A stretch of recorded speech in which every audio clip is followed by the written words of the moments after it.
My son-in-law told my daughter that keeping me in her life was holding her back. That I was a broke old fool clinging to a dead woman's memory in a house that smelled like the sea. She believed him long enough for it to hurt in places I did not know I had left unguarded. Then, his phone did something he never planned for. It recorded the truth. And the truth did what truth does when it finally reaches the right person. It is November of 2025, and I am sitting at the kitchen table in Mariner's Hollow, Maine, with a cup of coffee I brewed 20 minutes ago and have not yet touched, watching the harbor through the window, the way I have watched it most mornings for the past 21 years. The lobster boats are out. The tide is moving in the slow, committed way it moves when the day has not yet decided what kind of weather it intends to carry. And I am trying to determine where, precisely, a story like this one is supposed to begin, not when it started. That is a different question. Stories like this one do not begin at a clean point on a chart.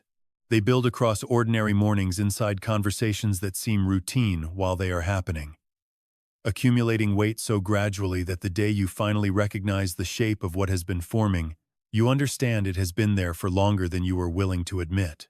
I have been carrying this particular shape for close to 6 years now. Turning it over, setting it down, picking it back up. The fact that you are here means something to me. Before we go further, drop your country or city in the comments. Let me know where in the world this story is reaching.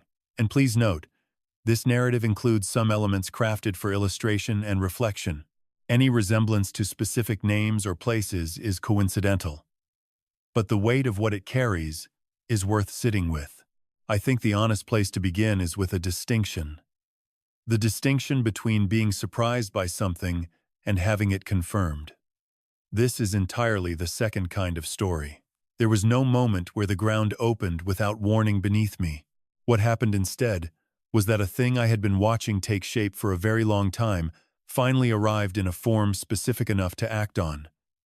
That is not surprise. That is recognition. And recognition, when it arrives, carries a weight that surprise does not, because it brings with it the full history of every moment you saw it coming, and chose to keep watching rather than speak. Before I tell you what happened, let me tell you who I am. Not because introductions improve the telling, but because the facts of who I am, what I spent my career doing, how I learned to read the distance between what is presented and what is real, and why I built what I built in the particular way that I built it, are the reason this story ends the way it does. You cannot understand what I did without understanding what kind of man does such a thing, and what kind of years, one ordinary morning at a time, shaped him into that. My name is Walt Sorensen. I am 62 years old. I live in a cedar-shingled house on the eastern side of Mariner's Hollow, a small fishing community on the central Maine coast, where the harbor curves inward, like a hand half-closed against the open Atlantic. I have owned this house free and clear since 2004. For 30 years before I retired in 2019, I worked as a maritime financial inspector, first under contract with the National Oceanic and Atmospheric Administration, and later with the private firms that insure the ships, the cargo, and the claims that arise when either of those things goes to the bottom of the ocean in circumstances that do not entirely add up. That title draws polite nods at most gatherings and very little else, and I have always understood why. What it actually describes is more specific. For 3 decades, my professional work was to read documents generated by people who had decided that a vessel was worth more at the bottom of the sea than it was at the surface, and to find the precise place in those documents where the version of events being presented stopped corresponding to the version of events that had actually occurred.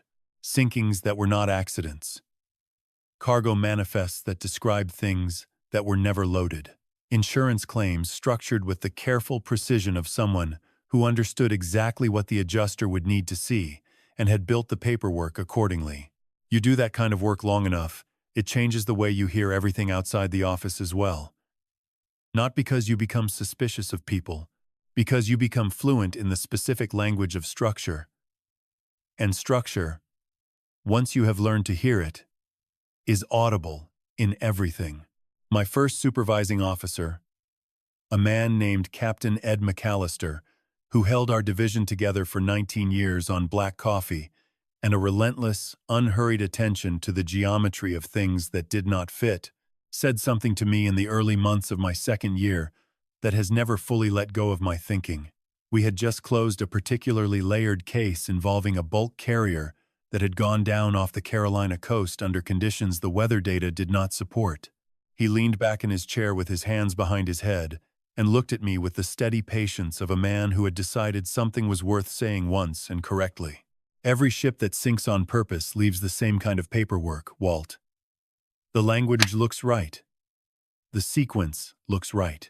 But somewhere in the structure, there is a joint that does not bear the weight it claims to bear. Learn to read the paperwork, and you will never need to see the ship go down. I was 24 years old. I thought Captain McAllister was being philosophical in the way experienced men sometimes are with younger ones, offering a principle more than a method. By the time I was 35, I understood he had given me the most practical guidance I would ever receive, stated once, without repetition, in exactly the number of words it required. There is a book on the nightstand in the bedroom down the hall. It has been open to the same page for 5 years. I am not going to tell you whose book that was. Not yet. Some things carry their proper weight only when they arrive in the right place in the telling, and that particular absence belongs later in this account, where it can mean what it is supposed to mean. What I can tell you now is that through the kitchen window, past the narrow yard and the woodpile I restacked last October, the harbor is doing what the harbor does every morning. Boats going out. Tide working. The lighthouse at the end of Cutter's Point, standing where it has stood for 114 years. No longer operational. No longer guiding anything home by any official measure. But standing. That, as it turns out, has been enough. Some structures do not need to function in the way they were originally designed in order to serve the purpose they were always meant to serve. I have spent the past 6 years learning the truth of that sentence. I did not learn it from a book. I learned it from a man who came into my daughter's life with a working knowledge of tides, a carefully practiced warmth, and a plan he had built long before he ever said her name.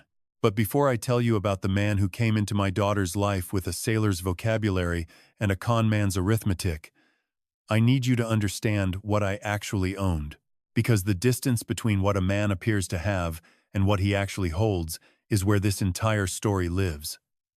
Every decision I made, every structure I put in place, every document I kept when keeping it seemed unnecessary traces back to a single professional year when I learned the hardest lesson available to a man who had spent his career believing that solid work speaks for itself.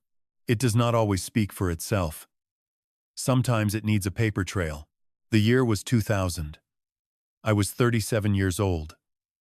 9 months into the most significant case of my career to that point. A bulk cargo vessel called the Meridian Star had gone down in the Gulf of Maine under circumstances the marine weather records did not support. The insurance claim was $11.8 million. I had built the analysis from scratch, the documentation, the timeline reconstruction, the inconsistencies between the reported conditions and the actual weather logged by the nearest coastal station, structured carefully enough that I could have reconstructed the entire framework from memory. Working alongside me for 6 of those months was a man I had known since my first year in the division. Someone I had trusted with the particular professional confidence that forms when 2 people spend long hours inside the same difficult material without ever finding it necessary to say how much they depend on the other. That kind of trust feels like bedrock. It is not. It is habit dressed in the clothing of reliability. And it holds only until the moment something tests it, that the habit was never designed to withstand. He submitted the work as his own. Not a portion. The entirety. He walked into the regional director's office with a bound report bearing his name and a structure that was mine down to the ordering of the subsections. What followed was 13 days of internal review. I have no interest in describing at length. I had no independent documentation. I had treated the relationship as its own form of proof, which is the kind of reasoning that seems logical until it costs you everything. The division ruled in my favor, narrowly, and only because an administrative clerk had retained a fax transmission log with timestamps my colleague had not thought to locate and destroy. Her oversight saved my career, not my preparation. Afterward, in the corridor outside the director's office, the man walked past me without slowing. He looked at me and said, "You got lucky, Walt." Then he kept walking. I stood in that corridor for a long time. I was 37, and what I understood was simple enough to write on the back of a receipt. The most dangerous place to keep something that belongs to you is inside a relationship you have never bothered to document. Memory is not ownership. Trust is not a filing system. The sea keeps no record of promises. Only the paperwork survives. That principle became the architecture of everything I built afterward. Beginning in 2002, I constructed a financial life in parallel with my government salary. Quietly, methodically, I understood from professional experience that the visibility of a thing and the value of a thing are entirely separate matters. I drove a 2009 Ford Ranger with 163,000 miles and a rust spot on the rear fender I had decided to leave alone. I did not join the yacht club in Camden. I did not discuss money in any social setting. I let people assemble whatever financial picture they chose from what they could observe, and I made no effort to correct it. What a man appears to own and what he actually owns are different ledgers. Most people only ever see one of them. Here is what the other one contained. A cedar shingled house in Mariner's Hollow, purchased in 2004, paid in full that same year. Current value, $1,300,000. A 40% founding stake in a custom boat-building company in Camden, acquired in 2007 when they had 4 employees and a financing crisis no bank wanted to touch. I touched it. They had grown to 31 craftsmen building handcrafted wooden vessels. My stake was worth $2,600,000. Commercial lobster harvesting rights across 3 zones off the central Maine coast, acquired between 2005 and 2011, leased to 4 local fishing families who paid quarterly without fail and required nothing from me beyond continued invisibility. Value, $1,100,000. A silent partnership in a farm-to-table seafood restaurant group. 9 locations across the Maine and New Hampshire coast. Value, $1,800,000. And a family trust for my daughter Lily and my son Jonas. Structured with entirely discretionary distributions. I controlled when and whether anything moved. Value, $700,000. Total, $7,500,000. Built across 23 years. Undiscussed. Unannounced. Documented precisely. Held completely. Ruth had known the general shape of what I was building, though not every specific number. I explained the logic to her one evening after the children were asleep, sitting at this same kitchen table with the harbor dark outside. She listened with the attention she brought to things she intended to take seriously. When I finished, she looked out at the water.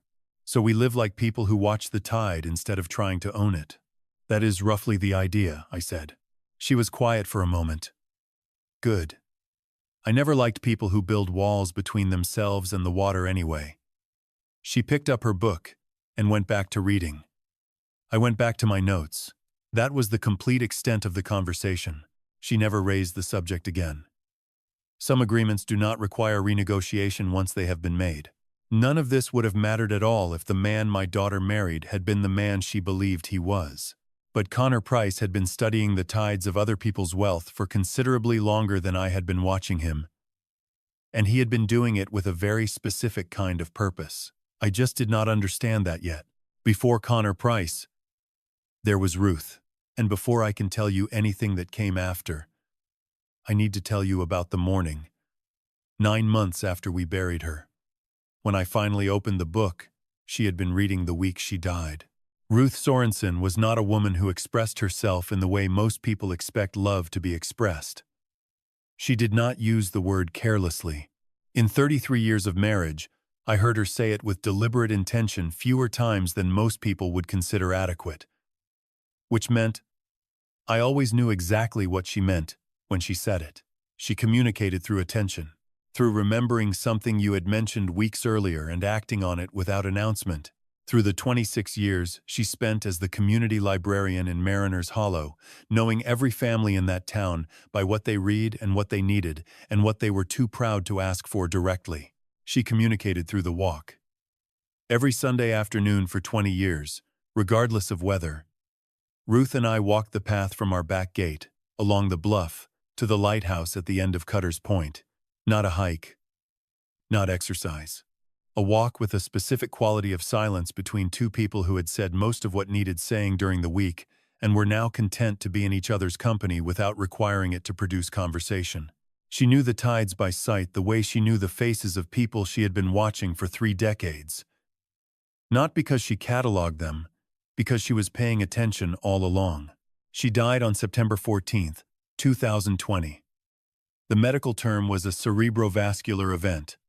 Sudden, severe, unsurvivable. She was 59 years old.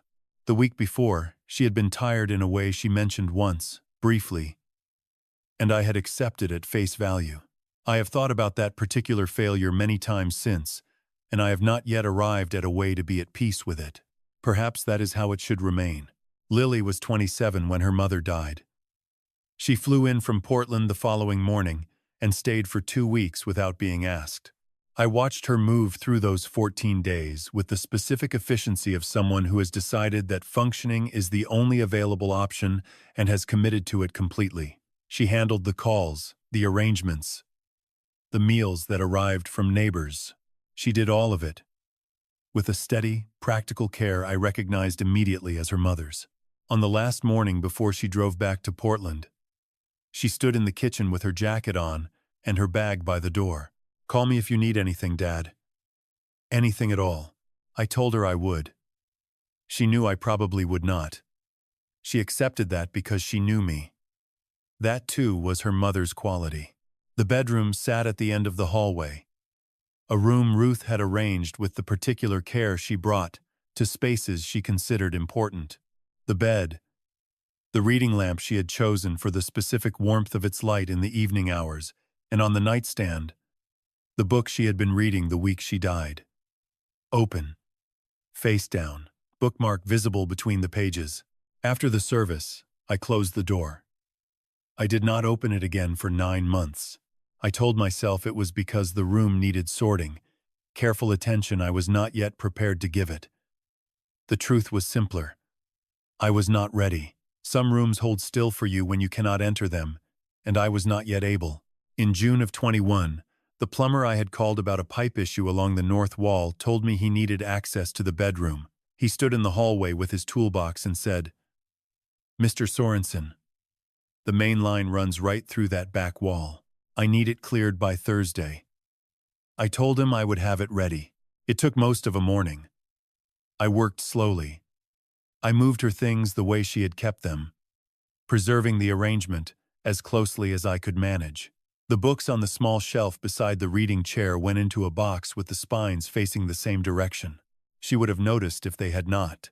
Then I reached the nightstand. The book was where she had left it. Open, face down. The bookmark placed between pages 216 and 218. I picked it up carefully. The way you handle something when you understand that its position has been carrying a meaning you were not yet prepared to receive. I turned to the bookmarked page. There, in pencil, in Ruth's handwriting, a single line had been underlined. Not with the casual stroke of someone marking a passage they liked. With the deliberate, steady pressure of someone who had stopped reading because the sentence had said something she needed to hold on to. The truest form of love is the kind that continues when there is no one left to perform it for. I read it twice. The second time more slowly, with the attention of a man trying to understand not just the words, but the conditions under which they had been marked. Ruth had underlined that sentence sometime in the final week of her life. She had not known she was in the final week. She had simply been reading, and something had stopped her, and she had marked it, because marking things that matter was what she did. I closed the book carefully along the same crease and placed it back on the nightstand. Open, face down, exactly as she had left it. I did not put it in a box.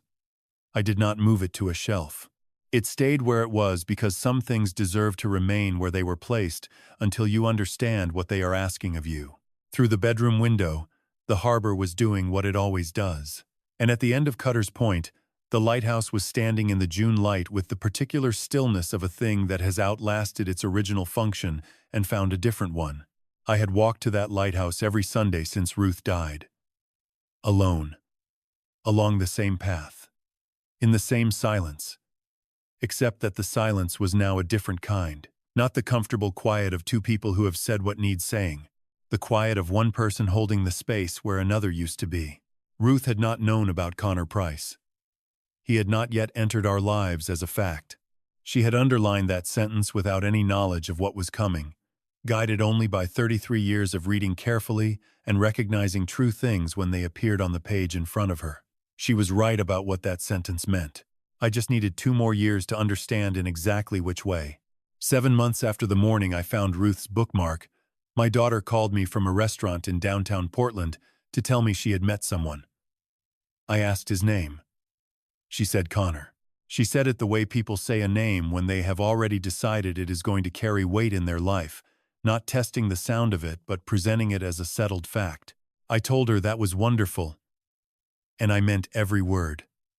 I put the phone down. I did not immediately think about the sentence Ruth had underlined on page 217. But I thought about it that night, lying in the dark with the harbor quiet outside.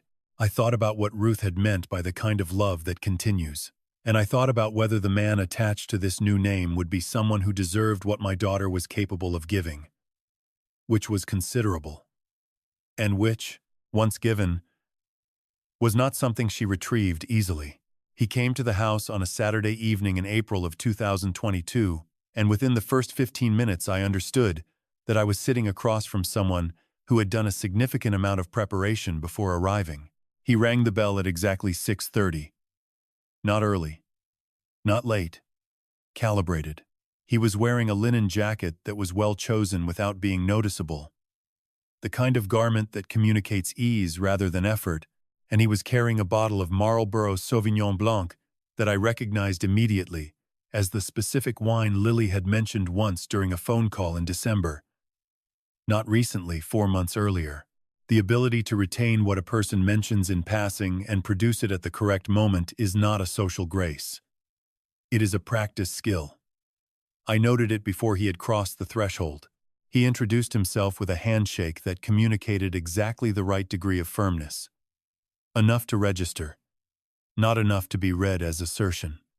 His voice carried a quality I would describe as maritime adjacent. He knew enough about the coast, about tides, about the harbor, to speak in the language of someone who had lived near salt water.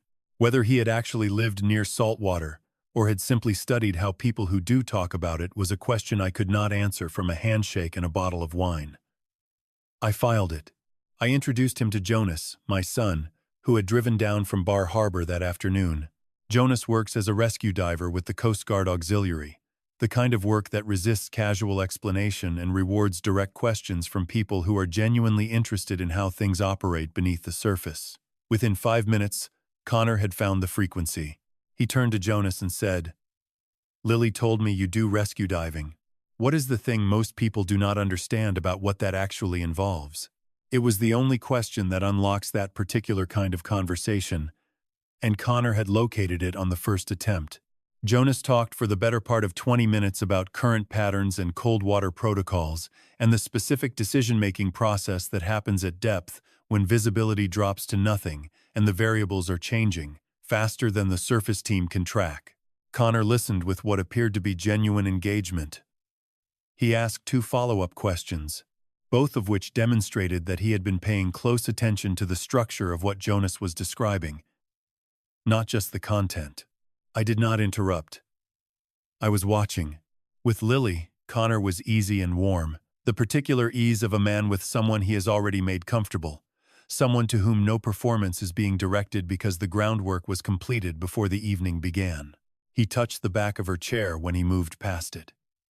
He anticipated her father's questions before she needed to translate them. He did nothing that would have looked wrong to anyone in that room. That was the detail I kept returning to. Nothing wrong.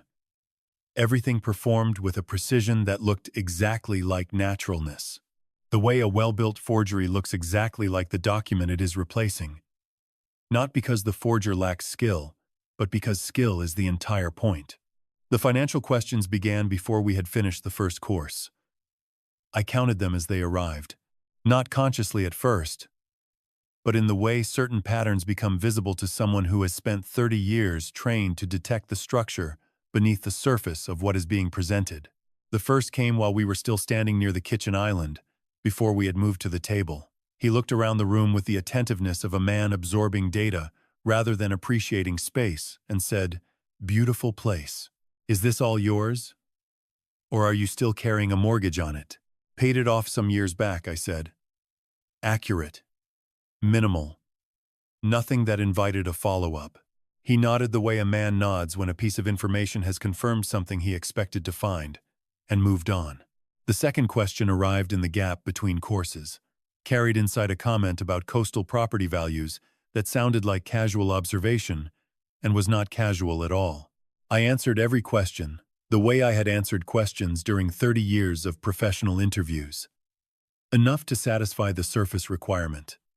Nothing that provided real structural information.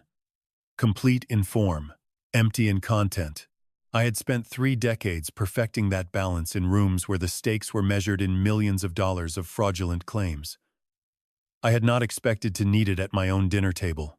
By the time the evening ended, I had counted the questions. Not approximately. Exactly. 9. That is how many financially specific questions Connor Price asked over the course of a single dinner at my kitchen table on a Saturday evening in April. Spaced across 3 hours. Framed inside larger conversations about the coast, about community, about the particular rhythm of life in a small Maine hamlet. Each one arriving dressed in the clothing of casual interest. Each one, taken alone, entirely defensible, as the reasonable curiosity of a man trying to understand the family of the woman he was becoming serious about. I will give you the full count, because the count is the point. The first 2 had arrived before we sat down to eat. The mortgage question and a comment about property values that carried a question inside it, the way a current carries debris. The third came early in the main course, attached to an observation about lobster fishing. He said, "The commercial guys around here, do they own their rights outright, or is that more of a lease situation?" I told him it varied, which was true, and which told him nothing about my particular arrangement. He nodded. The fourth arrived midway through dinner, directed at the table generally but landing, as I suspect he intended, on me. Federal retirement. That is a different kind of security than the private sector. Real consistency, I imagine. I said the benefit structure had been reliable over the years and turned the conversation towards something Jonas had been describing about a recent rescue operation. Connor accepted the redirect without resistance. He had the patience of a man who understood that one evening was not his only opportunity. The fifth was embedded in a question about the house itself, framed as admiration. A place like this, right on the water. The maintenance alone must be a full-time situation. Property taxes on coastal real estate in this county. Does that get complicated? I told him the county assessor's office had been straightforward to work with. Another note filed behind an expression that showed nothing except polite interest. The 6th through 9th came across the remaining hour and a half. About the truck in the driveway. About how long I had lived in Mariner's Hollow. About whether I stayed connected with anyone from the department. About what I found worth doing with my time now that the professional days no longer had the same shape. Each question arrived inside a conversation. Each was spaced at intervals that prevented them from clustering into something that might feel like an inventory. The craftsmanship was real. If I had not been counting, I might not have noticed how many there were. Jonas noticed none of it. He was open and unguarded, and generous with information about his own life in the way a person is when he feels genuinely comfortable with someone new, which Connor had produced deliberately and made look effortless. I did not fault Jonas for this. There is nothing wrong with being at ease in your father's kitchen with a man your sister has brought home. Ease is not a deficiency. I observed it, and I registered it, and I said nothing about what I had observed. Lily watched Connor throughout the evening the way her mother used to watch things she had already decided about. Not evaluating. Confirming. The decision had been made before the dinner began. She was at that stage where you show the people around you where you already stand, rather than asking permission to stand there. I recognized the look well. I had spent 33 years watching it settle across the same face one generation earlier. When they left, Lily with a kiss at the door, Connor with the same measured handshake he had arrived with, I stood in the doorway until his car reached the end of the gravel drive. Then I went inside and walked to the kitchen. In the second drawer beside the stove, I keep a small spiral notebook. It has been there for years, used for notes of no particular category, the kind of ordinary record-keeping that does not announce itself as significant until the day it becomes significant.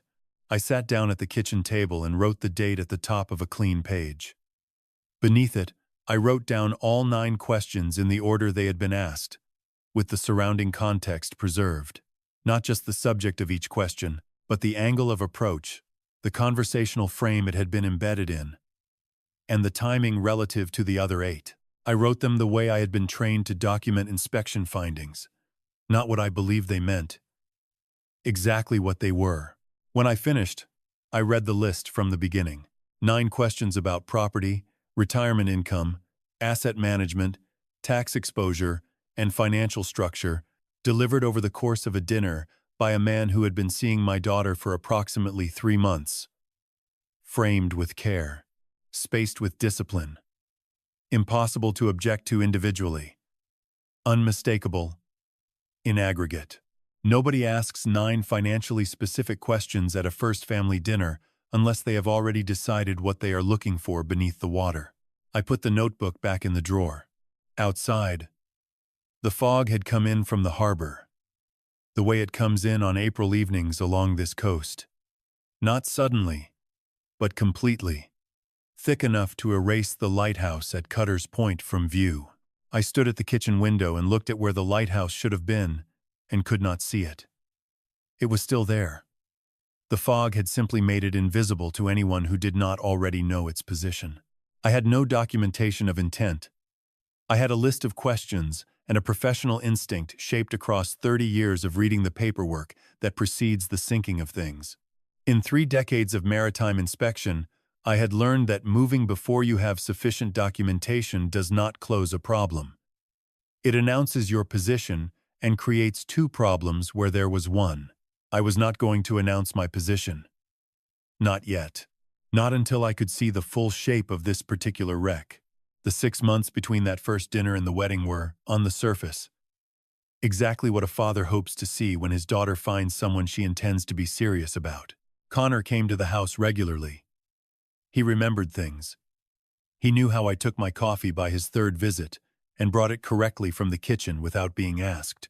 When Jonas mentioned over dinner one evening that he had been studying a particular cold water rescue protocol developed by the Norwegian Coast Guard, a book on the subject arrived at Jonas's apartment in Bar Harbor 6 days later, with a brief handwritten note. When Lily, on some occasion I was not present for, had mentioned something about her mother, about the library, about the particular way Ruth shelved the children's section every September before school started, those details found their way into conversations at the house at precisely the right moments. A reference to the library.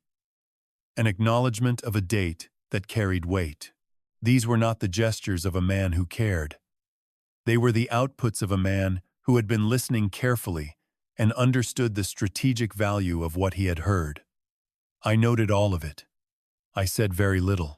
In the early summer of 22, Jonas and I were standing at the kitchen counter after a Sunday dinner. Connor and Lily were on the back porch looking out at the water. Jonas watched them for a moment and said, "He is good for her, Dad." I considered the statement. "He is very good at this," I said. Jonas looked at me. That is the same thing. I did not explain that it was not. I did not have sufficient documentation to support the distinction, and I had been in enough professional situations to understand that stating a conclusion you cannot yet substantiate creates more difficulty than silence. I picked up my coffee and let it go. What I did not yet know, what neither of us understood until considerably later, was why certain things were absent from a search of Connor's background. Lily had done what careful people do when they become serious about someone. She had searched his name from multiple angles. She found nothing that concerned her. A professional profile in maritime investment consulting. Some development project listings. No inconsistencies. What she could not have known was that Connor had been briefly married in Annapolis, Maryland, and that the divorce had been processed through a small county court, whose records had not been fully digitized at the time Lily was looking. The record existed. It existed in a format that required knowing exactly where to search. A man who plans carefully chooses the coordinates of his prior history the same way he chooses everything else. The wedding took place on a Saturday in October of 22 at a small venue on the rocky point north of Mariner's Hollow, where the coastline turns outward and the view opens to the full Atlantic. The weather was what October in Maine can be when it decides to cooperate.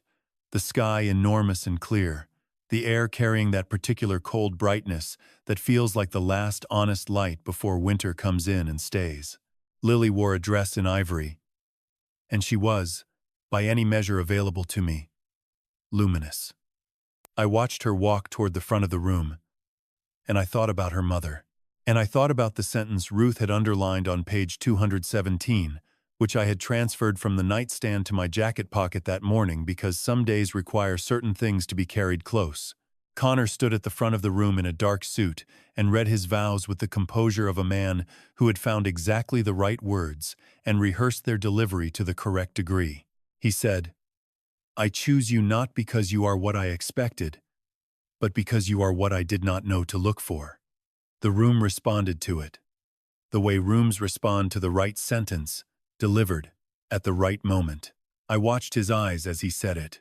They were steady, controlled, in the way eyes are when the speaker is managing the effect he is producing rather than experiencing the thing itself.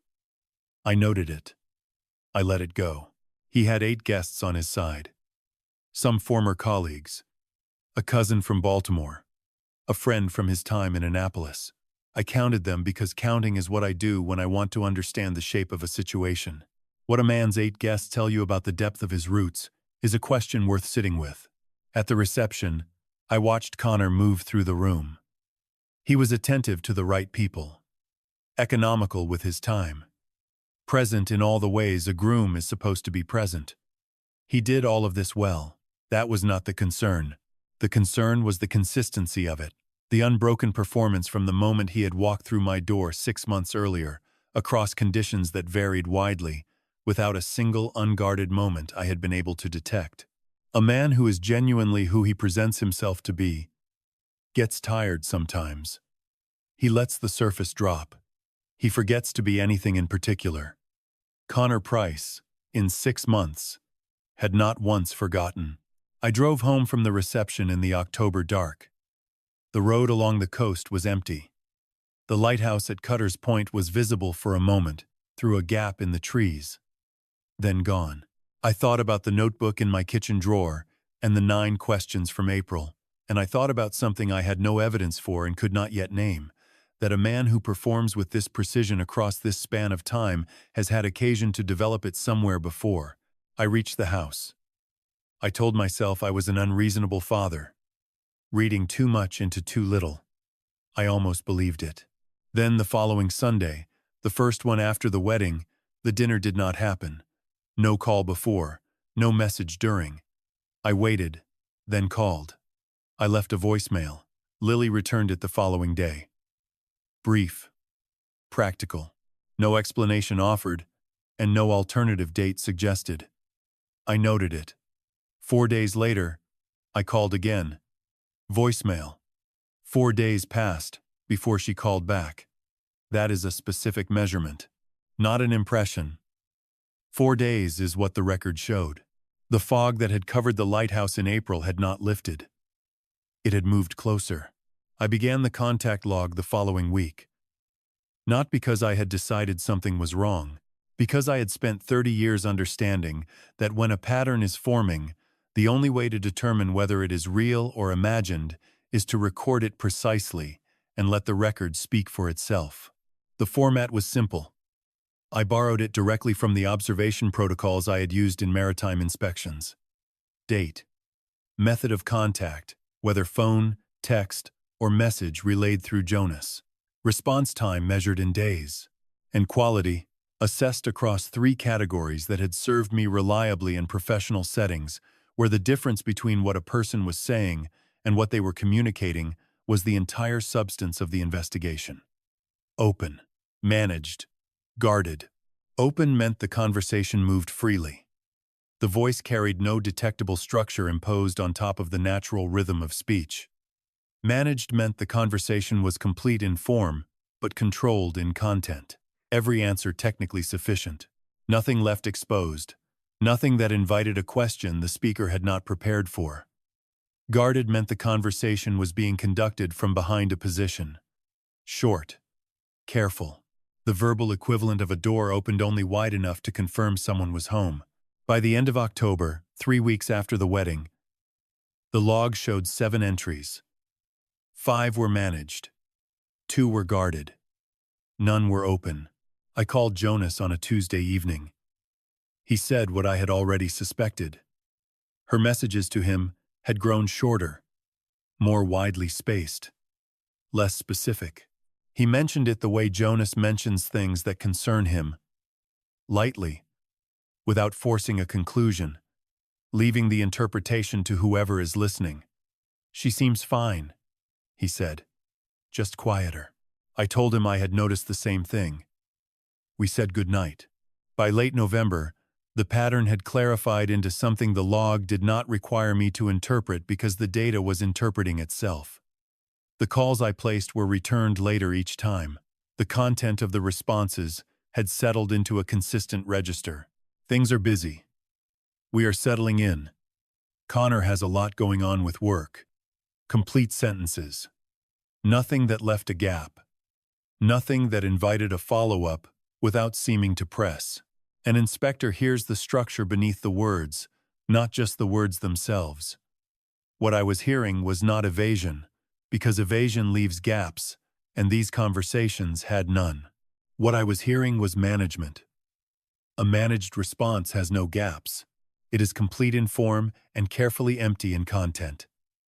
I had heard it many times across many conference tables, in rooms where the documents under review were telling one story, and the people presenting them were telling another. In early December I called again, and this time Lily answered directly. I asked her plainly whether everything was all right. Not the conversational version of the question, the actual one. Everything is fine, Dad. We are still getting settled. It just takes longer than you think. I am not asking about the settling, I said. I am asking about you. Specifically, a pause. Longer than the question required. Long enough to carry weight. I am good. I really am. I said what I had decided I was going to say. And nothing beyond it. You know where I am, Lily. That has not changed. She said, I know, Dad. Then a pause that held for 3, maybe 4 seconds. I know. Those were the first words she had spoken in that call that were not managed. I recognized the quality of them immediately. The specific weight of a sentence a person says to themselves, as much as to the person they are saying it to. I did not fill the silence that followed. I let it be what it was. I entered the call in the log when we hung up. December 8th. Phone. Direct. Managed with isolated exception. Then I closed the notebook and sat at the kitchen table for a long time in the December dark. Outside, the harbor was doing what it does in winter. Still. Cold. The boats tied down. The lighthouse at Cutter's Point, standing in the distance against the gray sky, visible now because the fog had cleared the way it clears in December, replaced by something harder and more honest. I could see it, but it looked very far away. I made 3 decisions that evening. I arrived at each one separately, and I want to present them in the order they came. The first. I would not call more often than she called me. Whatever was happening inside that house, a father, calling repeatedly from the outside, would not help. It would supply the other party with a narrative, the overbearing father, the interference. I would not provide that material. The second. I would not create occasions for contact that forced her to explain herself in conditions I could not see. Arriving unannounced, however reasonable it might feel, would produce friction she would have to manage in a space I had no access to. That was not fair to her. The third took longer. I sat with it until it formed completely. I thought about Ruth's bookmark, the sentence about love that continues when there is no one left to perform it for. And I understood what I could offer that required nothing from Lily and demanded no response. 3 cards a year. Handwritten. Her birthday, in March. The anniversary of Ruth's death, in September. Christmas. Each one would close with the same line. The same line I had said on that phone call. The lighthouse is still here. So am I. Not a question. Not a request. A single verifiable fact delivered in an envelope arriving at a mailbox where Connor Price had no reasonable grounds to object to its presence because it was nothing more than a father writing to his daughter. It carried nothing urgent. It carried everything I had. I wrote the first card that same week. Sealed it. Drove to the post office the following morning. I stood at the mailbox in the salt air for 2 full minutes before I put it in. The envelope was in my hand. The parking lot was empty. The question I could not answer was whether these cards would reach Lily or be intercepted before she ever saw them. I had no way of knowing. I put the card in and walked back to the truck. Because that was the one part of this I could still do without anyone's permission. The lighthouse does not choose which ships see its light. It stays lit. That is the whole of what it can do. On the evening of the 22nd of March, 2023, I was standing at the kitchen sink rinsing the plates from a dinner I had cooked for a man I had been watching for 11 months, when the intercom mounted on the wall beside the back door delivered something it was never designed to carry. I need to explain the intercom before I explain what it said, because the history of the device is part of the meaning of what happened. Ruth had installed it in 2003, the year before we bought the house outright. I had been spending long hours in the workshop behind the main structure, a converted boathouse where I kept tools and did the kind of small repair work that a cedar-shingled house on the Maine coast requires if you intend to keep it standing against the salt and the weather. Ruth, rather than walking out to the workshop every time dinner was ready or the phone had rung or Jonas had done something in the yard that required my immediate attention, had mounted a simple one-way intercom system, a transmitter on the kitchen wall, a receiver in the workshop. She pressed the button, and her voice came through the speaker in the workshop, clearly enough that I could hear her from any corner of the building. The system still worked. I had never disconnected it. The transmitter in the kitchen remained mounted beside the back door. The receiver in the workshop, which I had converted years ago into a general storage and equipment space, sat on the shelf above the workbench where it had sat for 20 years. The frequency was open. The connection was live. It had simply not been used since the last time Ruth had pressed the button to tell me dinner was ready, which was sometime in the week before she died. Connor and Lily had come for dinner that evening. The meal was unremarkable. The conversation followed the same pattern it had followed on every visit since the wedding. Pleasant on the surface, structured underneath, managed by Connor with the particular ease of a man who understood exactly how much warmth to distribute and where to place it. After dinner, Connor excused himself. He said he needed to make a work call and preferred to take it outside where the reception was better. He walked out the back door toward the workshop. I was at the sink. The plates were in the water. Lily was in the living room looking at a shelf of books Ruth had arranged years ago. The kitchen was quiet. Then the intercom on the wall produced Connor's voice. He had entered the workshop. He had closed the door. He had placed a call on his personal phone, and the receiver on the shelf above the workbench still lived on the same open frequency it had maintained for 20 years, had picked up his voice and transmitted it through the speaker in my kitchen with the same clarity it had once carried Ruth's. I heard 4 minutes of conversation. I am going to tell you what those 4 minutes contained, but first, drop the number 7 in the comments right now. Let me know you are still here. Because what comes next is the moment this story stopped being an instinct and became a document. Connor was speaking to someone he addressed by first name. The voice on the other end was not fully audible through the intercom, but Connor's side of the conversation was clear enough that I did not need to hear both sides to understand the structure of what was being discussed. He said he had reviewed the trust documentation that Lily had mentioned and believed there was a workable angle, that the annual distributions I had been providing could be characterized as marital income under the applicable state statute, that if Lily held a current beneficial interest in the trust itself, that interest was accessible in a dissolution proceeding. He asked the other person to examine whether the discretionary language in the trust gave them the room they needed or whether they would encounter a wall. He referenced a timeline. Second quarter of the following year. He said both projects needed a cash position by then that he did not currently hold, and that this was the most direct path. Then he said, "Keep the trust angle away from Lily for now. I do not need her asking questions before we have mapped the full structure." Then he said something that stopped the water running in the sink because my hands had stopped moving and I had not noticed. He referenced what he called the Annapolis template. He said it the way a professional references a prior engagement that informs the current one, not with hesitation. With the confidence of someone drawing on methodology. The call ended. The intercom went silent. I stood at the sink for what I estimate was 90 seconds without moving. The water was still running. I turned it off. What I felt was not what most people would expect. It was not anger. It was not fear.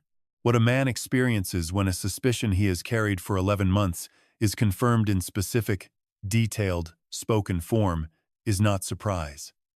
It is recognition. Recognition carries a particular quality of weight. Not the sharp weight of something new, but the settled weight of something that was already present and has now been named. I dried my hands. I walked to the stove. I poured the remaining coffee down the sink and made a fresh pot. Some moments require a deliberate act to mark them. The coffee that had been in the pot belonged to the evening before I heard the intercom. I was now in a different evening. While the coffee brewed, I opened the second drawer beside the stove and took out the spiral notebook. I sat at the kitchen table and wrote the date. Beneath it, I recorded everything I had heard. In sequence, using the specific language Connor had used, not my interpretation of it, but the words themselves. The trust angle, the distribution characterization, the timeline, the Annapolis template, the instruction to keep it from Lily. When I finished, I read it once from the beginning. Then I picked up the phone and called Eleanor Voss. Eleanor was an estate attorney I had worked with for 12 years. She had drafted Ruth's will and handled the family trust documents in 2016. She answered on the second ring. It was 10:15 in the evening. "Eleanor," I said, "I need to come in tomorrow morning." First thing, she did not ask what for. She asked the question that tells you what kind of professional you are dealing with. "How serious, Walt?" I considered the notebook on the table in front of me. "I need you to tell me, when we are finished, exactly how quickly everything I own can be made unreachable from the outside." 4 seconds of silence. Then she said, 8 o'clock. I said I would be there. I put the phone down and sat at the kitchen table with the notebook and the fresh coffee and looked out at the dark harbor through the window. The water was invisible. The lighthouse at Cutter's Point was invisible, but I knew where both of them were, and I knew what I was going to do. A man who builds his entire strategy around a chart he has never verified is a man whose plan depends on the water being exactly where he believes it to be. I intended to verify his chart for him. By the time he went looking for what he expected to find, I intended to make certain the water was no longer where his chart said it would be. Eleanor Voss's office on the second floor of the Harborview building had the particular character of a workspace maintained by someone who considered disorder a form of professional failure. The desk carried a clear working surface at the center, and a precise arrangement of materials along its edges. Nothing was where it did not belong. In 12 years of working with her, I had never once seen a document out of position. When I arrived at 8 the morning after the intercom, she had the center of the desk cleared and waiting. She had known from the phone call that this was not a routine meeting. I placed 3 items on the desk in the order they had occurred. The spiral notebook with 9 questions dated April of 22, the contact log covering October through March, and the handwritten record of what I had heard through the intercom the previous evening, transcribed in the specific language Connor had used. I said nothing while she read. Eleanor processes documents the way a surgeon handles tissue, with attention that does not announce itself and a speed most people do not recognize because she shows no visible sign of working through the material. She finished the intercom transcript and sat quietly for a moment. Then she set the pages down in the same arrangement she had found them. "He is not guessing," she said. "He is working from a framework, and the framework has a legal theory inside it." "That is my assessment as well," I said. "The trust is the target. Specifically, the annual distributions Lily receives. His argument would be that those distributions constitute a current beneficial interest, that her stake in the trust's value is a marital asset, and that a marital asset is accessible in a dissolution proceeding." She looked at me. "Is the argument viable?" "You tell me," I said. Eleanor considered this without hurrying toward the answer she might have preferred. "In the trust's current form, with the existing distribution language referencing prior years as a baseline, it has traction. Maine courts have considered this theory. Not a certainty, but enough to compel a hearing." She paused. "Which means we need to change the language before he files anything." The plan she outlined was specific. The family trust's 2016 documents contained language in the distribution provisions that referenced the history of annual payments. Language a plaintiff's attorney could use to argue a pattern of expected income, and expected income is legally adjacent to vested interest. Eleanor's solution was to remove the baseline language entirely, redraft the distribution provisions so that each annual decision stood alone, contingent on nothing prior, committed to nothing future, at the grantor's complete discretion, with no interpretable pattern. I retained full control. Lily and Jonas remained named beneficiaries, but the legal hook, the single structural point Connor's strategy required, would no longer exist in the document in the form he believed it did. For the remaining assets, she outlined LLC structuring and documentary clarification to establish each asset's separate property character explicitly. The Camden boat building stake, the lobster harvesting rights, the restaurant partnership, each one would be documented not merely as my separate property, but as separate property with a paper trail clear enough to make any legal challenge expensive and slow. 3 to 4 months, she said. I want it done correctly the first time. I told her to take what she needed. On the second day, Eleanor brought in a forensic accountant she used on estate matters requiring detailed financial reconstruction. Her name was Meg Tanaka. She arrived with 2 filing boxes and a professional manner that suggested she had no tolerance for information that was not immediately useful. She did not introduce herself at length. She opened a box and began working. I found that more than sufficient. In the 3 weeks that followed, working from Connor's publicly available business filings, county property records, and development permit applications, Meg assembled a financial picture of his current position that the intercom conversation had hinted at but not fully described. He had 2 active commercial real estate development projects along the waterfront district south of Portland. Both were significantly over-leveraged. Combined outstanding debt, $2,800,000. The financing structure on both projects included repayment triggers tied to a cash infusion requirement by the second quarter of 24. Without a substantial new capital position within 15 months, both projects would default. Then Meg found something the intercom had not mentioned.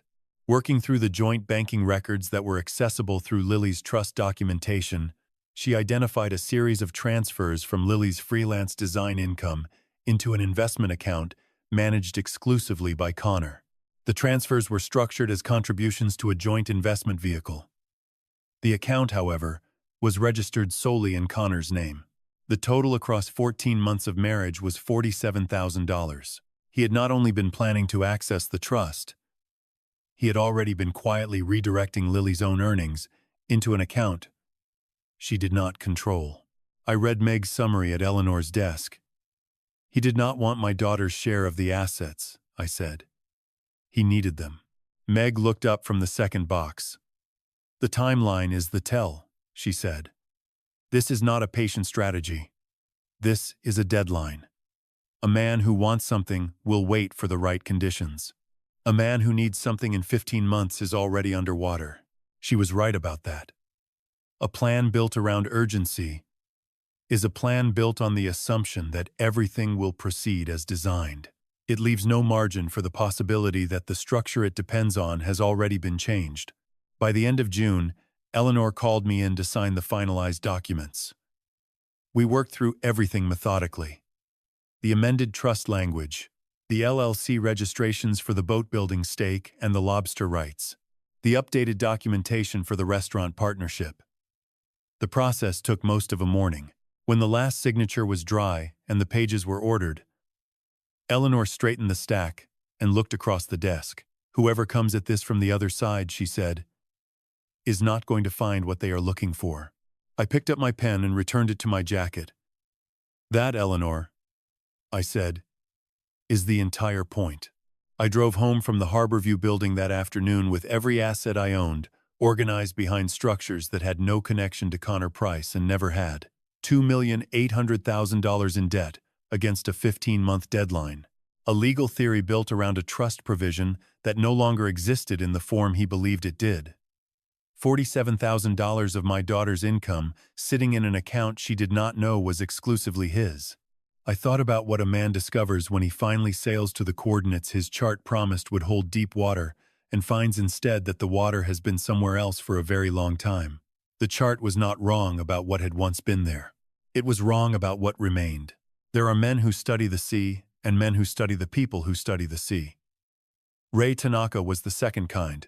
He had spent 19 years as a marine surveyor for Lloyd's of London, inspecting vessels from Norfolk to Nova Scotia, before retiring to a quiet consulting practice in Portland. His sister Meg had introduced us by phone the week after our meeting in Eleanor's office, and Ray had listened without interruption for 11 minutes before saying only 4 words. "I know that name." We met on a Tuesday morning in early July at a coffee shop on Congress Street. The place was narrow, loud with espresso machines, and smelled of burnt sugar. Ray arrived 7 minutes early. I arrived 9 minutes early. We recognized each other immediately. 2 men trained to arrive before the scheduled time and sit where they could watch the door. Ray ordered black coffee. I ordered the same. He placed a manila folder on the table between us, squared it with the edge, and waited for me to speak first. I did not. He smiled. The kind of smile a man gives when he understands that silence is not awkwardness but protocol. "Meg told me about the trust structure," he said. "She told me about the intercom call. She told me about the phrase your son-in-law used." He opened the folder and slid a single photograph across the table. It showed a waterfront property in Annapolis, Maryland. A colonial-style home with a slate roof, a dock extending into a narrow inlet, and a for sale sign dated 2 years earlier. This house belonged to a woman named Claire Hadley. She was Connor Price's first wife. I picked up the photograph and studied it the way I would study a hull inspection report. The house was worth between $800,000 and $1 million, based on location, square footage, and waterfront access. The for sale sign meant liquidation. Liquidation after a marriage meant settlement. Settlement meant division. And division, in Connor Price's vocabulary, meant extraction. Ray continued without prompting. He explained that Claire Hadley had married Connor in September of 2018. She was 31 at the time, an environmental consultant with a moderate inheritance from her father, a retired Navy captain who had passed away the year before the wedding. The inheritance included the Annapolis house, two investment accounts totaling approximately $340,000, and a small trust her father had established for future grandchildren. Connor had proposed within 5 months of their first meeting. The wedding was modest, held at a yacht club on the Severn River. Ray knew this because he had surveyed a vessel docked at the same marina during that period and had attended the reception as a guest of the yacht club manager. He remembered Connor because Connor had asked him 3 questions about marine insurance valuations within 10 minutes of introduction. 3 questions in 10 minutes, I said. He asked me 9 in one evening. Ray nodded. He refines the method. The marriage lasted 22 months. During that time, Connor had systematically redirected Claire's financial structure. He persuaded her to add his name to the house title as a show of marital unity. He suggested consolidating her 2 investment accounts into a single joint account for tax efficiency. He proposed converting the grandchildren's trust into a more flexible vehicle, arguing that the original terms were too restrictive for modern estate planning. Claire agreed to all 3 changes because she trusted him and because each suggestion, taken individually, sounded reasonable. By the 14th month, Connor had filed paperwork to refinance the house, extracting $160,000 in equity. By the 18th month, he had moved 70% of the joint investment account into a development project in Baltimore under his sole name. By the 20th month, Claire discovered that the flexible trust vehicle he had recommended was structured so that Connor, not Claire, held the power of appointment. The total value extracted or repositioned before Claire filed for divorce was approximately $420,000. The divorce was finalized in July of 2020 in Anne Arundel County. The records were not digitized. The settlement was sealed. Claire sold the house, moved to Northern Virginia, and did not speak publicly about the marriage. "How did you confirm the financial details?" I asked. Ray reached into the folder and produced a second document. It was a summary report prepared by a private investigator named Sam Aldridge, based in Baltimore. Aldridge specialized in fraud-adjacent domestic cases, the kind where the behavior falls just inside the boundary of legal, but well outside the boundary of ethical. Meg had contacted Aldridge in late June after our meeting with Eleanor, providing only Connor's name and approximate timeline. Aldridge had returned the report within 11 days. The report confirmed everything Ray had described and added 2 details that Eleanor would later call significant. First, Connor had used the same language in discussions with Claire's estate attorney. He had referred to a template for restructuring marital assets, a framework he described as standard practice for families with mixed inherited and earned wealth. Claire's attorney had not questioned the term because it sounded institutional. It was not institutional. It was personal. Connor had built it himself, tested it on Claire, and refined it for the next application. Second, Aldridge discovered that Connor had briefly consulted a forensic accountant in Annapolis before marrying Claire, requesting a hypothetical analysis of how inherited property could be reclassified as marital property under Maryland law. The consultation was billed and paid in cash. No formal engagement letter existed. I sat with the report for a long time. The coffee grew cold. The espresso machines hissed and recovered, and hissed again. Ray watched me read the way a surveyor watches a captain review a damage report, waiting to see whether the reaction would be denial, anger, or calculation. It was none of those. It was recognition. I had spent 28 years reading documents that told stories their authors never intended to tell. Every fraudulent insurance claim, every inflated repair estimate, every backdated maintenance log had the same underlying signature. The person believed they were smarter than the system. Connor Price believed he was smarter than the people around him. He had tested the method on Claire Hadley, recovered $420,000, and carried the blueprint to Mariner's Hollow, where the stakes were nearly 18 times larger. "The Annapolis template," I said. Ray closed the folder. "That is not a legal term, Walt. That is his personal operating manual. And your daughter is the second edition." I finished the cold coffee. I placed $3 on the table beside my cup. I thanked Ray for his time. his memory, and his sister. He shook my hand at the door and said one more thing before stepping into the Portland rain. Claire Hadley told Aldridge she wished someone had warned her. She said the hardest part was not losing the money. It was realizing that the person she trusted had never once seen her as a person, only as a position on a balance sheet. I drove home along Route 1 with the windows down. The report sat on the passenger seat. The air smelled of pine and coming rain. When I reached the house, I did not go inside.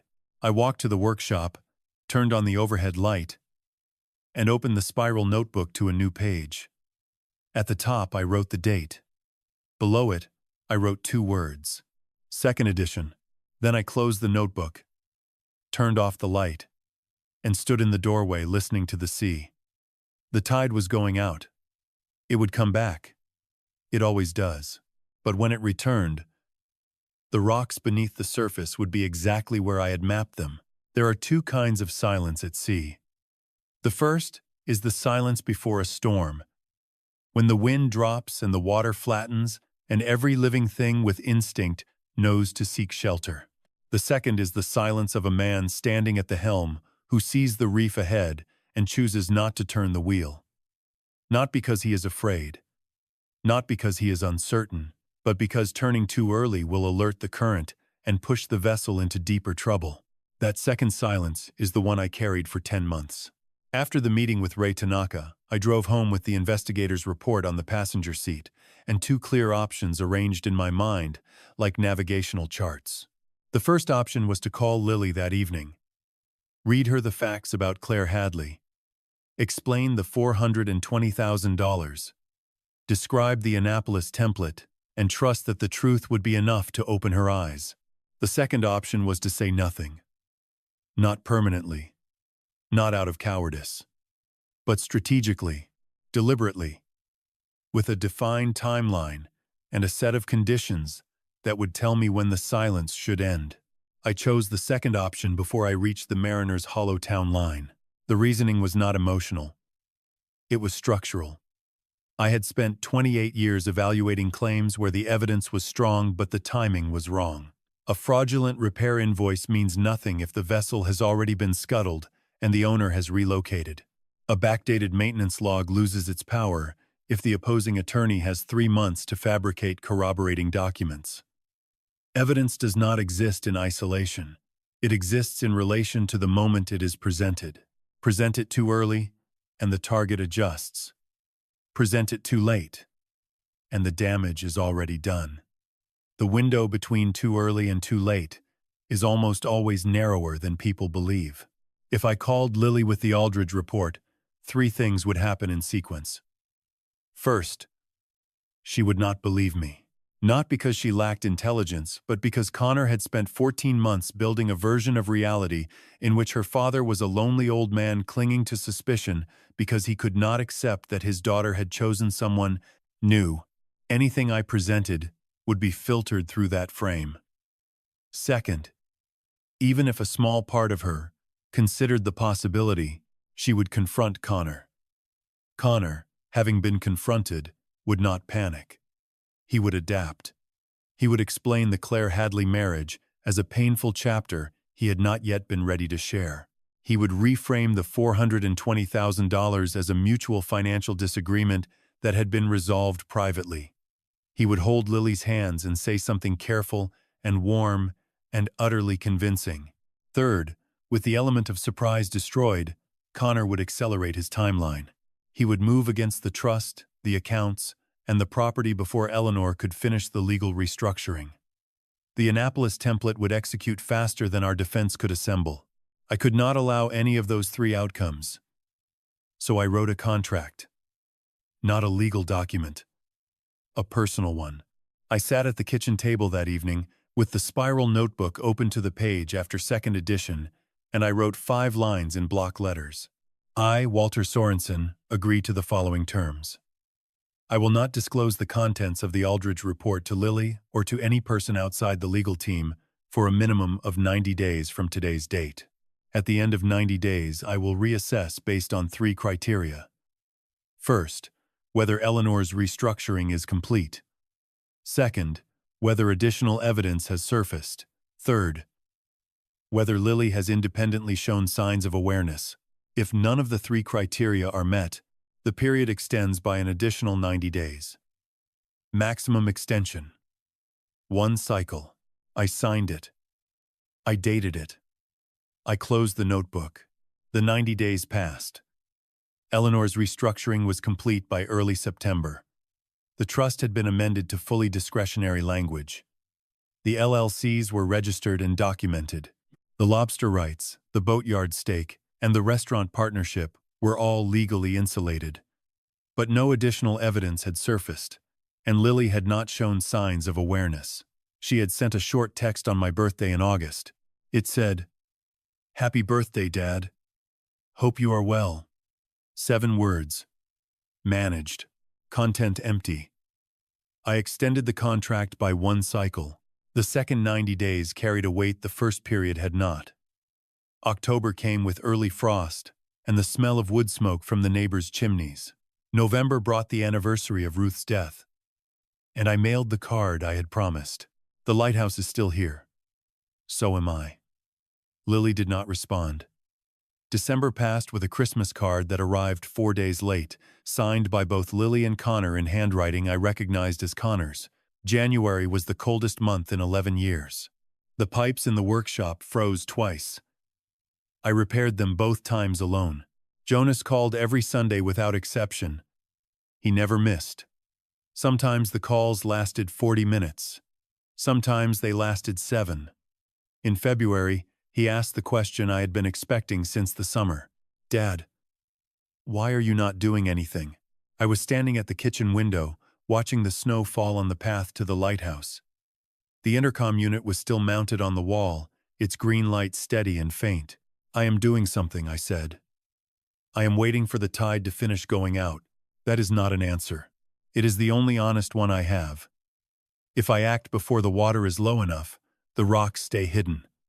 If I wait until the tide is fully out, everything he has buried will be visible to everyone, not just to me. Jonas was quiet for a long time. I could hear the wind on his end, the sharp coastal air of Bar Harbor pressing against his window. "How long, Dad?" "As long as it takes for her to see the first rock on her own. I cannot drain the harbor for her. She has to notice the water dropping." He did not agree. I could hear it in his breathing, in the way he said goodnight with one extra syllable of hesitation. Jonas wanted action. He wanted confrontation. He wanted to drive to Lily's house and put the Aldridge report on her kitchen table and watch Connor's face when the document landed. I understood the impulse. I had felt it every morning for 10 months, when I opened the spiral notebook and read my own contract and closed it again without adding a word. But I had learned something in 28 years of inspecting claims that most people never learn outside of tragedy. The hardest thing in the world is not discovering the truth. It is knowing the truth and choosing the exact right moment to let it speak. Every day I waited was a day that cost me something I could not recover. Sleep. Appetite. The particular kind of energy a man needs to believe that patience is not the same as surrender. I paid that cost every morning at the kitchen table with black coffee and a notebook full of facts that no one else had read. The lighthouse beam swept across the water every 4 seconds. It did not speed up when the fog thickened. It did not slow down when the night was clear. It maintained its interval because the interval was the point. Consistency is not dramatic. It is not satisfying. It does not make for a good story at a dinner table. But it is the only thing that works when the darkness is real, and the rocks are close, and the person you love most is sailing directly toward them. I kept the light on. I maintained the interval, and I waited. The call came on a Sunday in late April of 2024. I almost missed it. I was in the workshop replacing a warped shelf bracket when the phone rang in the kitchen, and by the time I reached it, the screen showed Lily's name and 3 seconds of elapsed time. I answered on the 4th second. There was a pause on her end, the kind of pause that tells you the caller nearly hung up before the connection was made. "Hi, Dad." 2 words. But the tone was different. Not managed.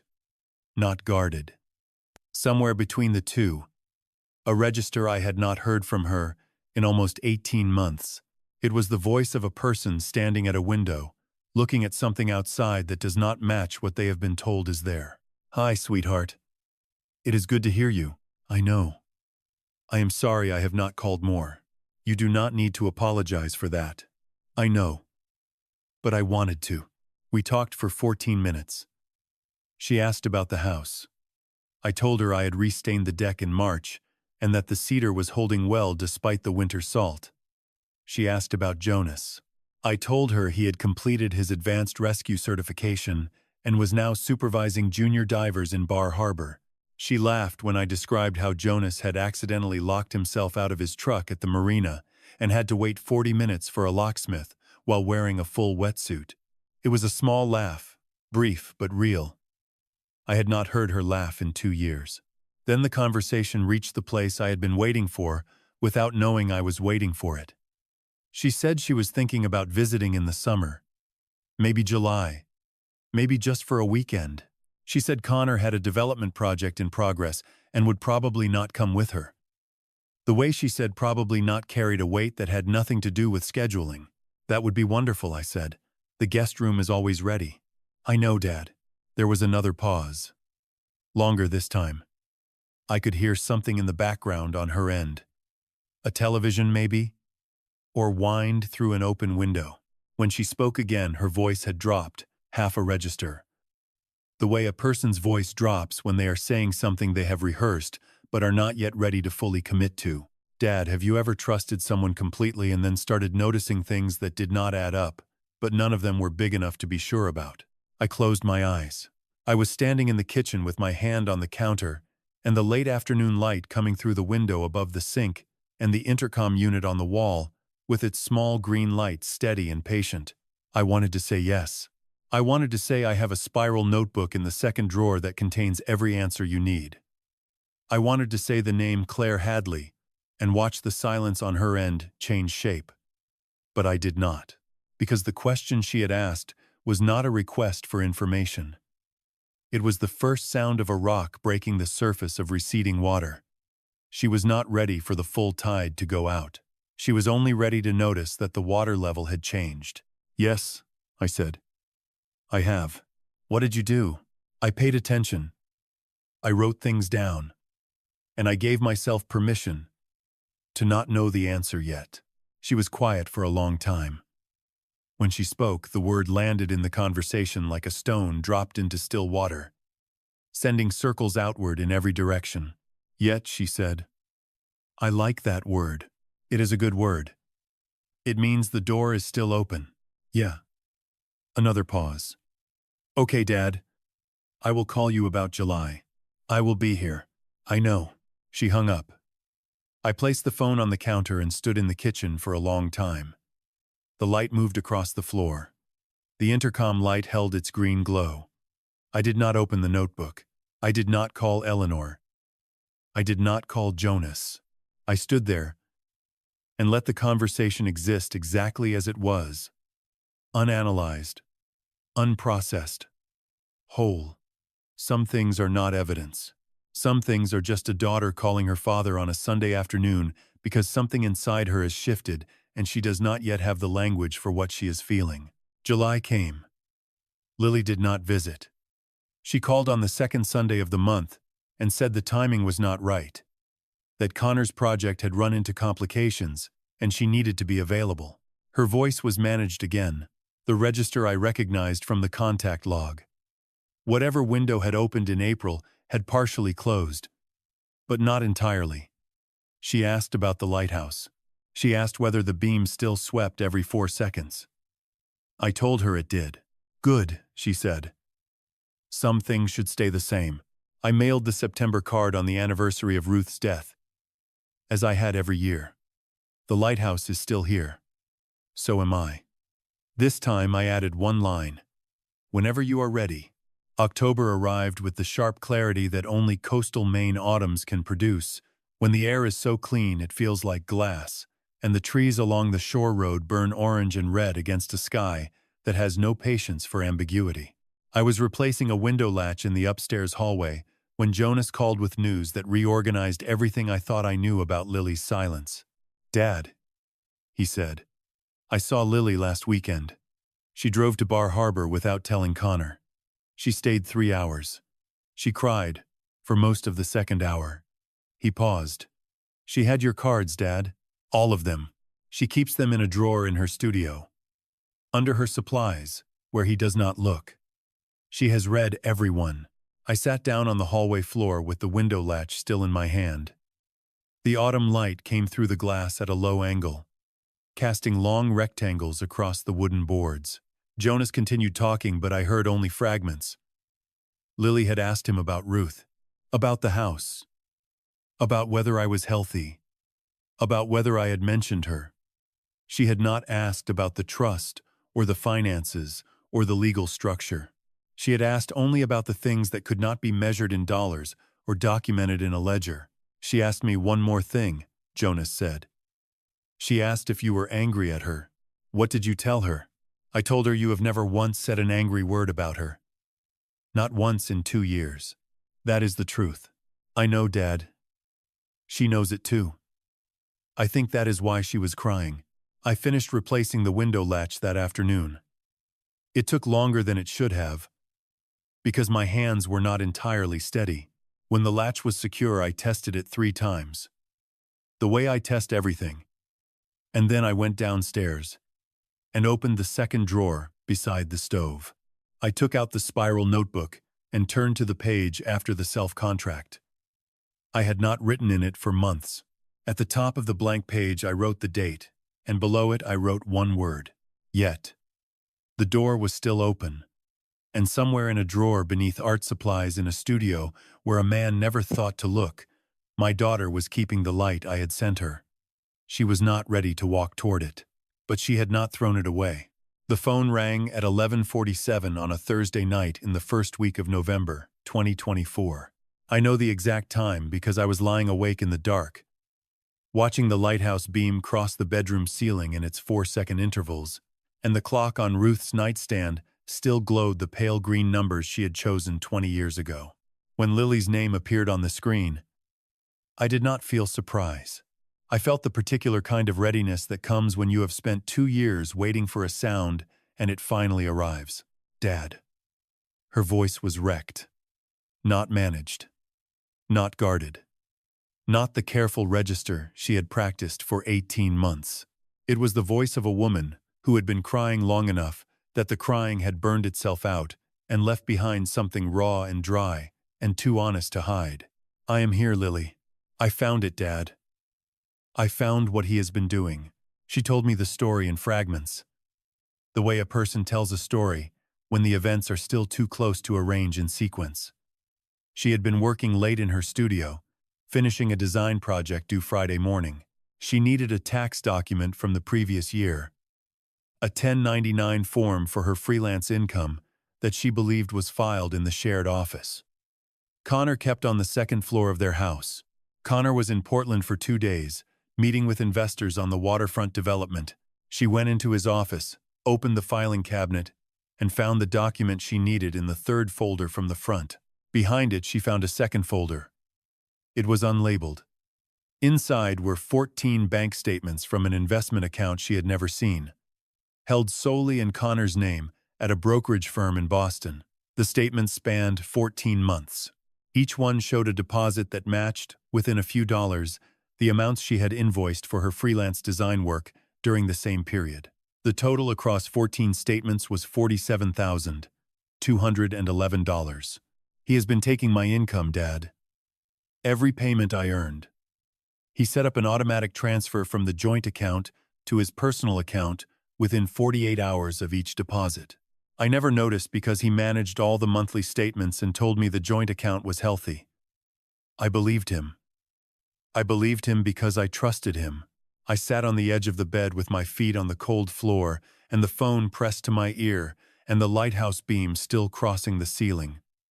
I wanted to say, I know. I wanted to say Meg Tanaka found those transfers 6 months ago. I wanted to say Eleanor Voss has already built a legal strategy around them. But I did not say any of those things. Because this moment did not belong to my preparation. It belonged to Lily's discovery. She had found the first rock on her own, exactly the way I had told Jonas it needed to happen. And the last thing she needed was for her father to diminish that discovery by revealing that he had already mapped the entire reef. Lily, listen to me carefully. Do not move the folder. Do not take any of the statements out of the cabinet. Take photographs of every page with your phone, front and back. Include the folder's position in the drawer so the images show context. Then close the cabinet and leave the office exactly as you found it. I already took photographs. All of them. Both sides. I almost smiled. She was her mother's daughter. Ruth would have done the same thing. Good. Now tell me what happened when he came home. Lily's breathing changed. The raw quality that had dominated the beginning of the call gave way to something harder, a thin, controlled anger that reminded me of the way steel cable sounds when it is under too much tension. He came home Friday evening. I waited until after dinner. I asked him about the account. I did not show him the photographs. I just asked if he had any investment accounts I did not know about. He said no. He looked at me directly and said no. And his voice did not change, and his expression did not shift, and I realized in that moment that he had practiced this answer, the way an actor practices a line. He was not lying in the way most people lie, with hesitation or deflection. He was lying with total composure because the lie was part of his operating system. What did you do? I told him I had found the statements. I told him the total. $47,211. His face changed, Dad. Not to guilt, not to shame, to calculation. I watched him calculate. He was quiet for about 5 seconds, and then he said it was a saving strategy, that he had been setting aside money for a down payment on a second property as a surprise for our anniversary. He said he was going to tell me in December. Did you believe him? For about 3 seconds. Then I remembered something. Our anniversary is in October. He said December. He did not even remember the right month. She had recorded the conversation. Not intentionally. Her phone had been in her back pocket, with the voice memo application still running from a client meeting earlier that day. When she realized it was recording, she did not stop it. The file, that is exactly right, Lily. Keep that file. Do not tell him it exists. Do not play it for him. Do not mention it to anyone, except an attorney. Dad. Her voice dropped to a near whisper. The anger was gone. The rawness was gone. What remained was a question that had been building for 2 years, accumulating weight like water behind a dam, and I could feel it coming before she spoke. How long have you known? The lighthouse beam crossed the ceiling. 1, 2, 3, 4. I counted the interval. The way I had counted thousands of intervals before, using the rhythm to steady myself against the current that wanted to pull me in a direction I was not ready to go. I have known since March of 2023. The silence on the other end of the phone lasted longer than any silence I have ever experienced. Longer than the silence after the doctor told me Ruth was gone. Longer than the silence after the intercom call. Longer than the silence of 10 months of waiting. It was the silence of a daughter understanding that her father had carried a burden she did not know existed, and she was not yet certain whether that carrying was an act of love or an act of betrayal. Lily, I need you to hear me. I did not tell you because telling you too early would have given him time to hide everything, and would have destroyed the evidence before it could protect you. Every day I waited cost me something I cannot describe to you, but I waited because moving too soon would have put you in a worse position. I chose your safety over your comfort, and I chose it over mine. She did not respond immediately. I heard her breathing.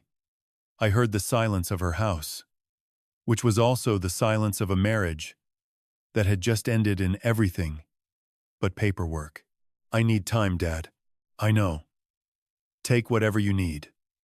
The lighthouse is still here. I know it is. Her voice cracked on the last word.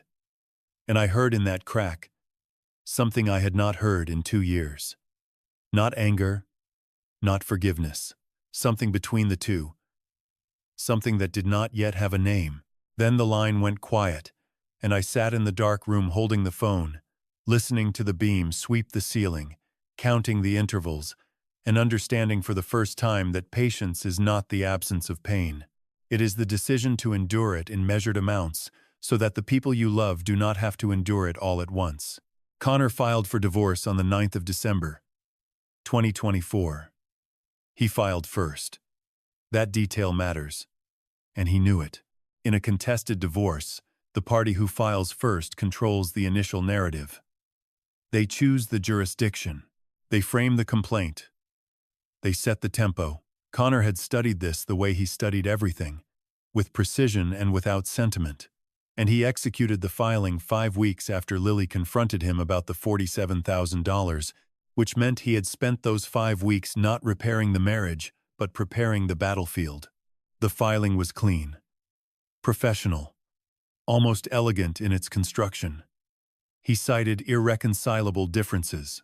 He requested equitable distribution of all marital assets, including any beneficial interest Lily held in family trusts, inherited property, or partnership income traceable to her family of origin.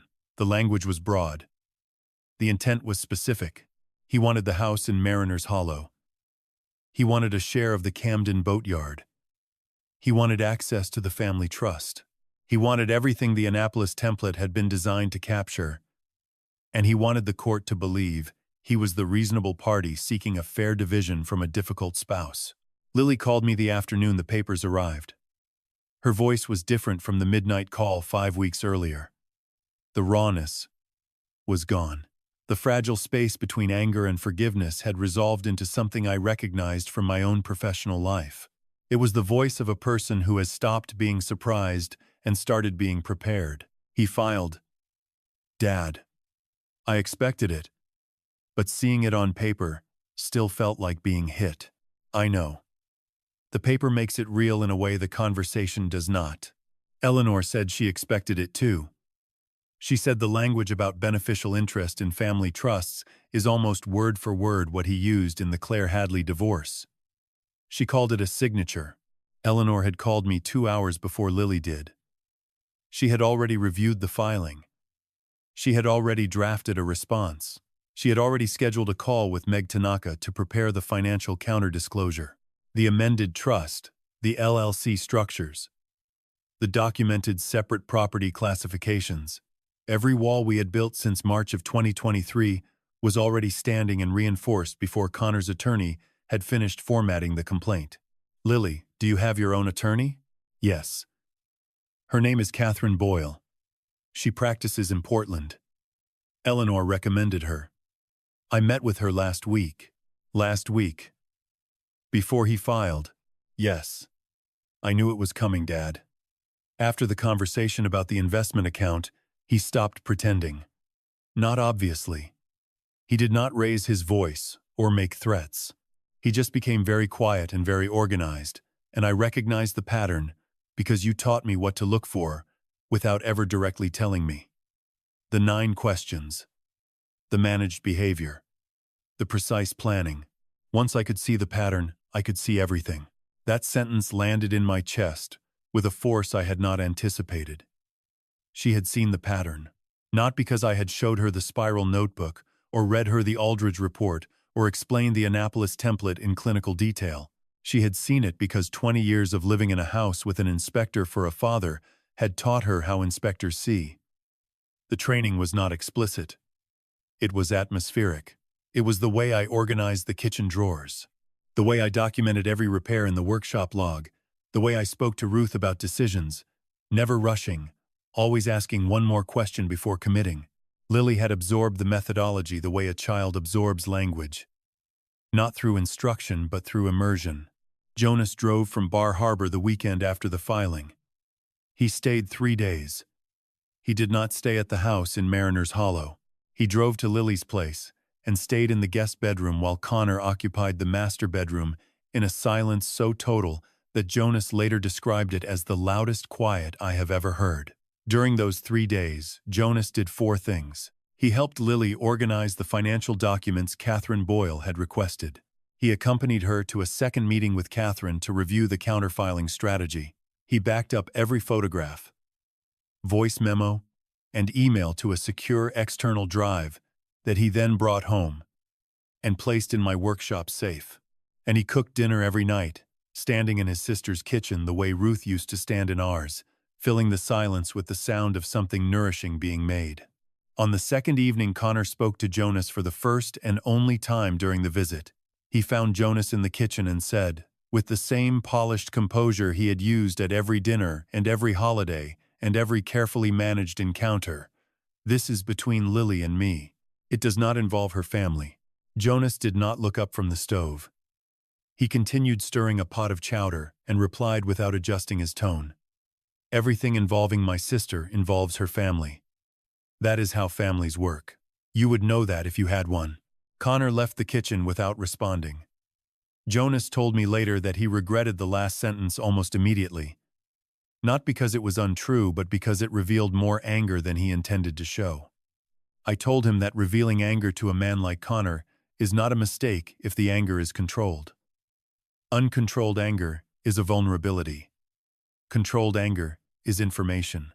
It tells the opponent that the other side is awake and willing to stand. 3 days after Jonas returned to Bar Harbor, my phone rang. The caller identification showed Connor's number. I let it go to voicemail. The message was 41 seconds long. His voice was measured, calm, and carried the same professional warmth he had used at the first dinner in April of 2022. "Walt, it is Connor. I want you to know that I have always respected you and your family. This situation with Lily is unfortunate, and I hope we can keep things civil. I would appreciate a conversation, just the two of us, whenever you are available. No attorneys. No agenda. Just two men who care about Lily finding a reasonable path forward." I listened to the voicemail once. I saved it. I did not return the call. There was nothing in his message that required a response, because every word in it was a tool, not a communication. He wanted to know what I knew. He wanted to assess my position. He wanted to determine whether the old man in the cedar-shingled house was still the broke fool he had assumed me to be, or something more complicated. I wrote the date in the spiral notebook. Beside it, I noted the voicemail duration, the caller, and a single observation. First direct contact in 11 months. Motive: reconnaissance. Response: none. The prepared position does not announce itself.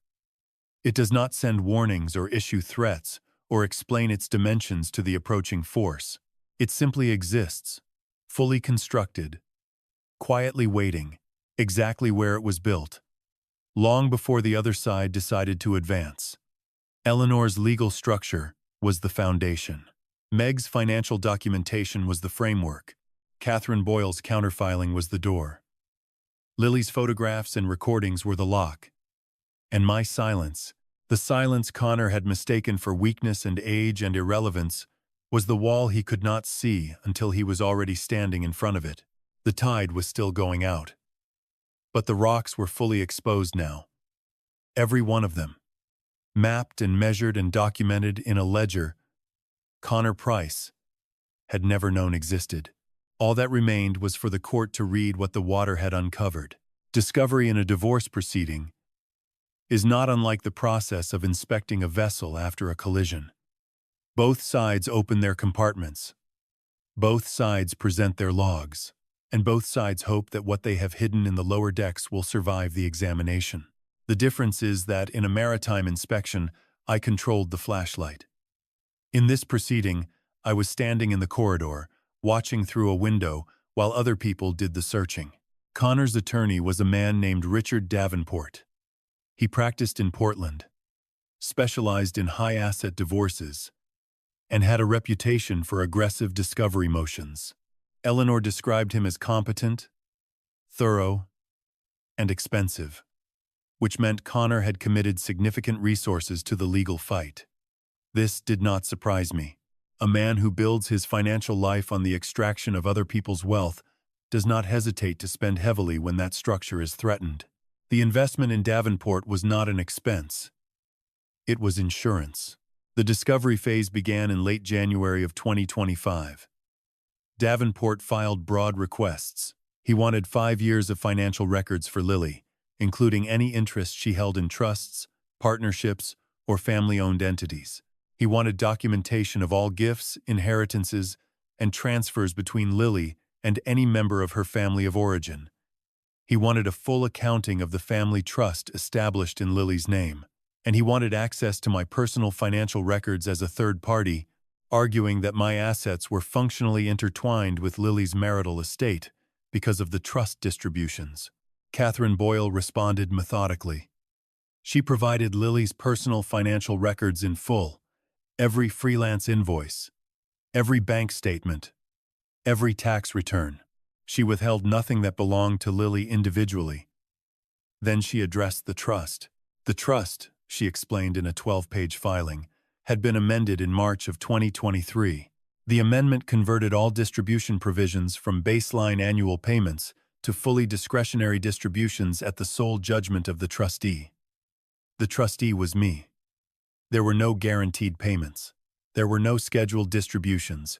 There was no beneficial interest that could be classified as a marital asset because the beneficiary had no enforceable right to receive anything. The trust existed entirely at my discretion, and my discretion had produced 0 distributions since the amendment date. Davenport requested a hearing to challenge the amendment. The judge reviewed the filing, the original trust document, the amendment, and Eleanor's supporting memorandum, which included the legal basis for the change, the procedural requirements that had been satisfied, and a declaration from me as trustee, explaining that the amendment reflected a routine estate planning review consistent with changes in family circumstances. The judge denied the hearing request. The amendment was valid. The trust was discretionary. There was no marital interest to divide. Davenport then turned to the LLCs. He filed subpoenas for the Camden Boatyard Partnership records, the lobster harvesting rights entity, and the seafood restaurant chain. Catherine moved to quash each subpoena on the grounds that these entities were owned by me, not by Lily, and that Lily held no membership interest, no ownership stake, and no contractual right to income from any of them. The LLCs had been registered with separate employer identification numbers, maintained separate bank accounts, and filed separate tax returns. Lily's name appeared nowhere in their operating agreements. The judge quashed all 3 subpoenas in a single ruling. I sat in Eleanor's office the afternoon the ruling came through. She read it aloud, not because I could not read it myself, but because she understood that certain documents deserved to be heard, not just seen. When she finished, she placed the ruling on her desk and aligned it with the edge the way she aligned everything, precisely and without excess motion. He built his entire strategy around accessing your assets through Lily, she said. The trust amendment removed the first pillar. The LLC structures removed the second and third. He has no remaining path to your property. What does he have left? The marital estate. The joint account, which Lily's records show he systematically depleted. The house they rented, which has no equity to divide. And his own assets. She paused. Which brings us to the counter-disclosure. Meg Tanaka's forensic report entered the record the following week. Catherine filed it as part of Lily's counter-petition, which requested not only the dissolution of the marriage, but also an equitable accounting of dissipated marital assets. The report documented everything.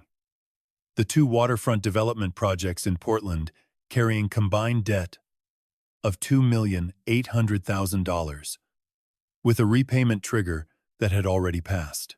The 14 unauthorized transfers from the joint account, totaling $47,211. The investment account in Boston held solely in Connor's name, funded entirely by Lily's freelance income, and a pattern of financial misrepresentation that Meg described in clinical forensic language as systematic redirection of spousal earnings without disclosure or consent. Catherine also submitted the voice recording, 9 minutes and 14 seconds of Connor Price explaining that the $47,000 was a surprise anniversary gift set for December. When the anniversary was in October, the judge listened to the recording in chambers. I was not present. Eleanor told me later that the recording was played without interruption and that the courtroom was silent for approximately 10 seconds after it ended. Davenport requested a recess. When the proceedings resumed, his approach had changed.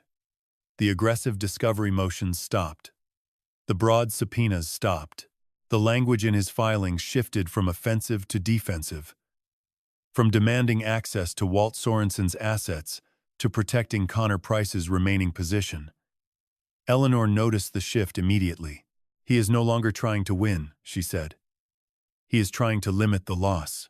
I asked Eleanor what she believed Davenport was thinking when he reviewed the trust amendment and saw the March 2023 date, a full 9 months before Lily discovered the bank statements and 21 months before Connor filed for divorce.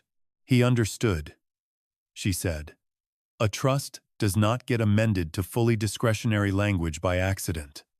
A forensic report does not appear 6 weeks into discovery unless it was commissioned months earlier. Catherine's filings are too organized, too layered, too precisely timed to be reactive." Davenport looked at the timeline and realized that his client walked into a prepared position. He realized the chart Connor gave him did not match the water. "Did he say anything?" Eleanor allowed herself a small, precise smile. "He said 2 words after the subpoenas were quashed. He looked at Catherine across the table and said, 'I see.' 2 words. The same number Lily had given me on the phone 2 years earlier, when she said, 'Hi, Dad,' in a voice that was no longer managed. The same number I had written in the spiral notebook the night of the intercom call. 2 words can carry the weight of an entire story if the person speaking them understands what they are admitting." Richard Davenport understood. His client's chart, the Annapolis template that had worked on Claire Hadley and was supposed to work on Lily Sorensen, had led him to water that no longer existed. The channels had been rerouted. The depths had been changed. The rocks that were supposed to remain hidden were standing in plain sight, cataloged and measured, and every document Connor had hoped would never surface was now part of the permanent court record. The chart had led nowhere, and the man who drew it was standing in a harbor he no longer recognized. The divorce was finalized on the 14th of March, 2025. A Friday. Eleanor called me at 2:10 in the afternoon while I was sanding a window frame in the workshop. The marine forecast on the radio said seas would be calm through Sunday. Eleanor's voice carried the tone it always carried when a legal matter concluded according to plan. Not celebration. Completion. "It is done, Walt." The final order divided the marital estate according to what actually existed. Lily retained full ownership of her freelance business, her personal accounts, and her intellectual property. The court ordered Connor to reimburse $47,211 from his Boston investment account. The family trust, the Camden boatyard, the lobster rights, the restaurant partnership, and the house in Mariner's Hollow were never divided because they were never part of the marital estate. They remained where Eleanor and I had placed them in March of 2023. Connor retained his 2 Portland development projects and the debt attached to them. $2,800,000 with a repayment trigger already passed. Davenport negotiated a structured plan, but the terms required Connor to liquidate the Boston account, surrender both projects to the primary creditor, and accept a 5-year supervised repayment. By April, he had left Maine. I heard from Eleanor that Davenport forwarded a new address in Maryland. A man returns to the waters he knows when every other harbor has closed. I wrote the final notebook entry that evening. Case closed. Assets intact. Lily safe. Tide fully out.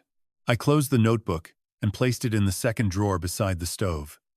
Then I brewed coffee, stood at the kitchen window, and watched the lighthouse beam begin its evening rotation. 4 seconds. 4 seconds. The rhythm had not changed. That is the entire point. Lily came home on a Sunday in late April. Not to visit. To stay. She had given notice on the rental house, packed her studio into a truck.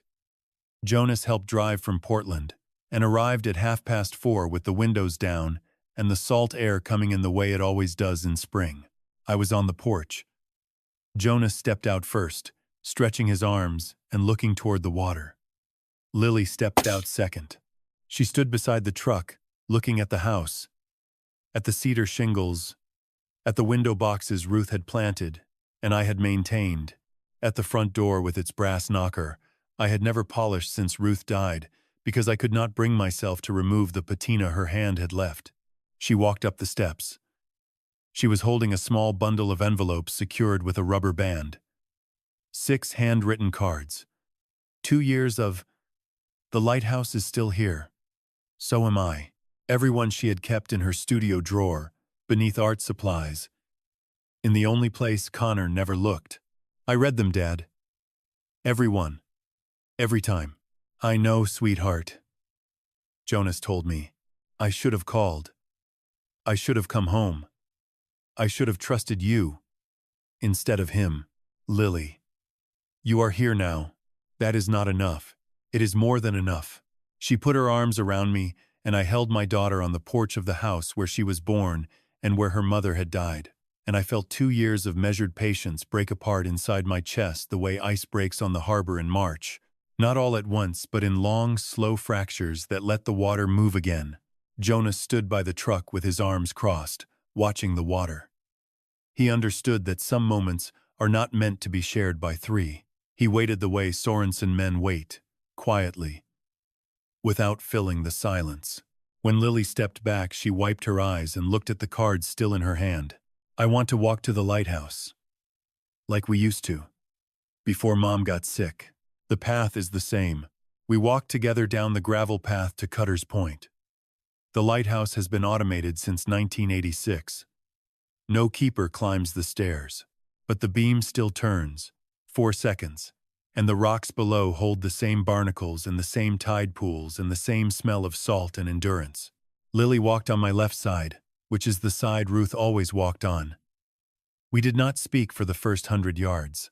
When we reached the lighthouse, she sat on the flat rock where Ruth used to sit, and I stood beside her with one hand on the railing. "Dad, I need to tell you something. When Connor told me you were a broke old fool with nothing to offer, part of me believed him. Not because I thought you were broke, but because he said it with such confidence that I started wondering if I had been wrong about you my whole life. That is the part I cannot forgive myself for. Not that I trusted him, that I doubted you." I looked at the beam. I looked at the rocks, fully exposed in the low tide. I looked at my daughter sitting on her mother's rock, with 2 years of regret in her voice. "You did not doubt me, Lily. You doubted yourself. He made you believe your own judgment was the problem. And once a person believes that, every anchor they have trusted feels unreliable. That is not your fault. That is what he does. That is what he did to Claire Hadley before you." She looked up. "Claire Hadley? A conversation for another day. Today is Sunday, and we are at the lighthouse." She almost smiled. "Not fully, but enough to tell me the fracture was beginning to heal the way fractures heal in old wood, not by returning to the original grain, but by growing new material around the break, stronger in the place where it was weakest." We sat until the sun dropped below the tree line, and the beam became the brightest thing on the water. Then we walked home. My daughter on my left side, the cards in her hand, the lighthouse turning behind us the way it has turned for 111 years. Indifferent to storms, indifferent to silence, indifferent to everything except the single task it was built to perform. Keep the light on. Let the rest find its way home. I have told you the facts, the dates, the dollar amounts, the names of attorneys and accountants and investigators who did their work with precision and without sentiment. I have told you about the trust amendment and the LLC registrations and the forensic report and the court order. I have given you the ledger, every column balanced, every entry verified, every number traceable to a document that exists in a filing cabinet, or a courthouse record, or a spiral notebook in the second drawer beside my stove. But the ledger does not show everything. It does not show the night in August of 2023 when I sat at the kitchen table at 2 in the morning, unable to sleep, holding a coffee cup that had gone cold an hour earlier, staring at the intercom unit on the wall and wondering whether I had made the wrong decision.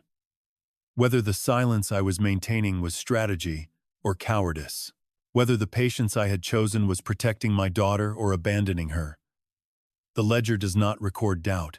It records only the actions that survived the doubt. It does not show the Sunday mornings when I cooked breakfast for one and set one plate on the table and sat in the chair facing the empty chair where Ruth used to sit and the empty chair where Lily used to sit and ate without tasting anything. The ledger does not measure loneliness. It measures assets and liabilities and the distance between the two.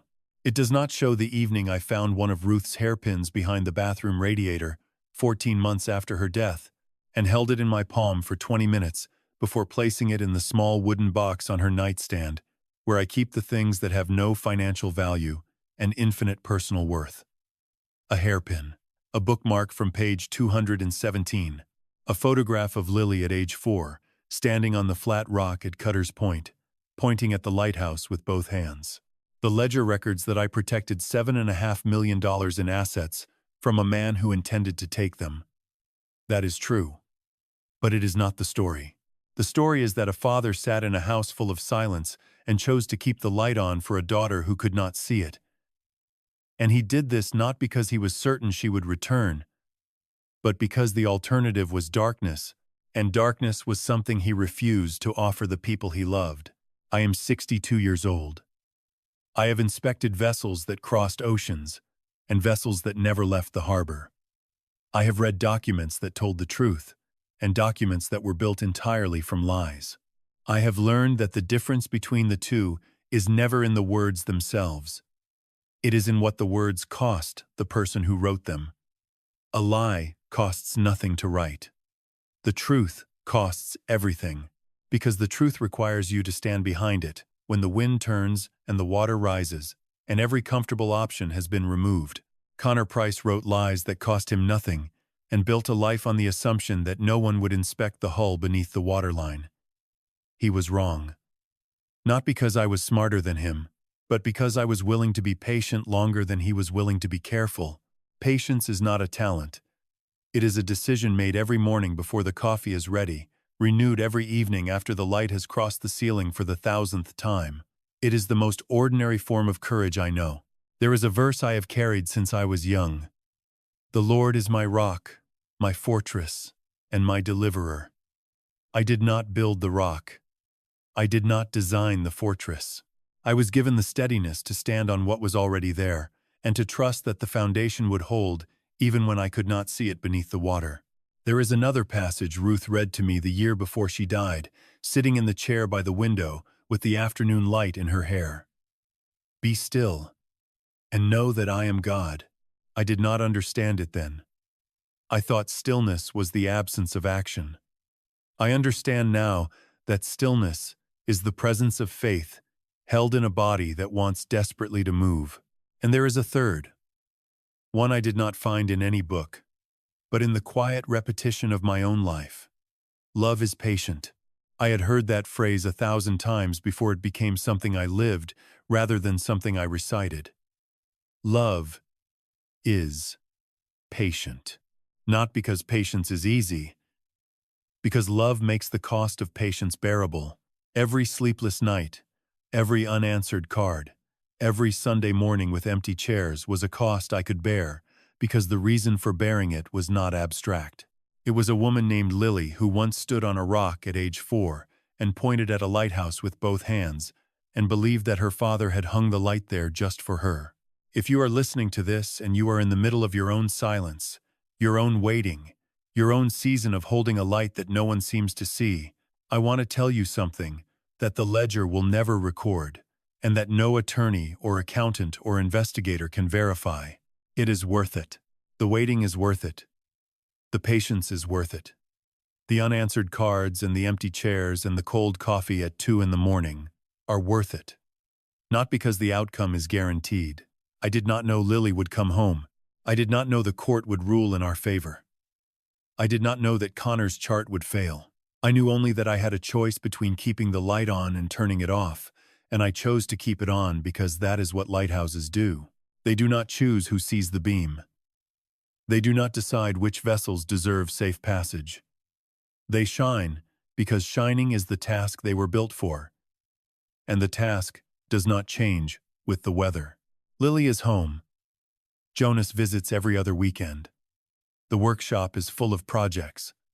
The cedar shingles will need attention again next spring. Ruth's bookmark is still in the book on the nightstand, holding page 217, and I have not turned to 218 because some pages are not meant to be finished. They are meant to be held open. The lighthouse at Cutter's Point turns its beam every 4 seconds, the way it has turned since 1912. It does not know my name. It does not know my story. It does not care whether I am watching. It shines because that is its purpose. And purpose does not require an audience. Stay lit. Especially when no one is looking. That is when it matters most.